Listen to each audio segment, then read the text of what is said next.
இந்த கொஸ்டின் வந்து UGC net எக்ஸாமில் இதுக்கு முன்னாடி கேட்டிருக்கிற ஒரு கொஸ்டின். டிஎன்பிஎஸ்சி எக்ஸாமில் ரீசனிங் பார்ட்டில் இந்த மாதிரி கொஸ்டின்ஸ் வந்து நம்ம எதிர்பார்க்கலாம். ஸோ நான் கொஸ்டின் ஃபஸ்ட்டு ரீட் பண்ணிடுறேன். A, B, C, D, E and F are sitting in a row facing north. A is the neighbor of B and D. E is the neighbor of C and F. And D is the neighbor of C. How many members are there between A and E?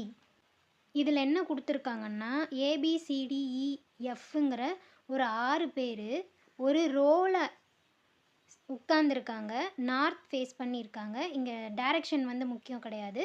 ஒரே ரோவில் உட்காந்துருக்காங்க. அதோட arrangements கொடுத்துருக்காங்க. ஒரு ரோவில் அவங்க உட்காந்துருக்காங்கன்னா எந்த இடத்துல ஏ இருக்கும், எந்த இடத்துல பி இருக்குங்கிற மாதிரி ஒரு அரேஞ்ச்மெண்ட் கொடுத்துருக்காங்க. அவங்க கொடுத்துருக்கிற கண்டிஷன் படி அரேஞ்ச் பண்ணோன்னா ஏக்கும் ஈக்கும் நடுவில் எத்தனை மெம்பர்ஸ், எத்தனை மெம்பர்ஸ் இருப்பாங்க அப்படிங்கிறது தான் நம்மளுடைய கொஸ்டின். கொடுத்துருக்கிற கண்டிஷன் படி அந்த அரேஞ்ச்மெண்ட்ஸை பார்த்துடலாம். First condition, A is the neighbour of B and D. அதாவது நெய்பர்னால் பக்கத்தில் இருக்காங்கன்னு அர்த்தம்.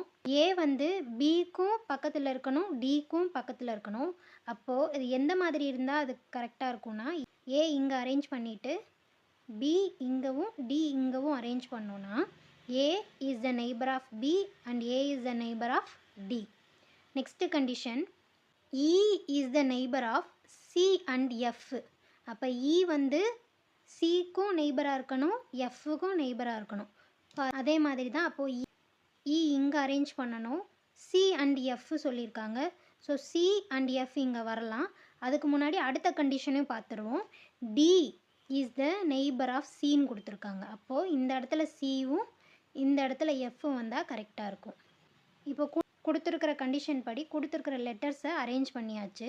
இப்போது கேட்டிருக்கிற கொஸ்டின் பார்க்கலாம். How many members are there between A and E. அப்போ ஏவுக்கும் ஈக்கும் நடுவில் எத்தனை பேர் இருக்காங்கன்னு கேட்டிருக்காங்க. டி அண்ட் சி இருக்குது. ஏக்கும் ஈக்கும் நடுவில் டியும் சியும் இருக்குது. ஸோ 2 பேர் இருக்காங்க. Option A is the correct answer.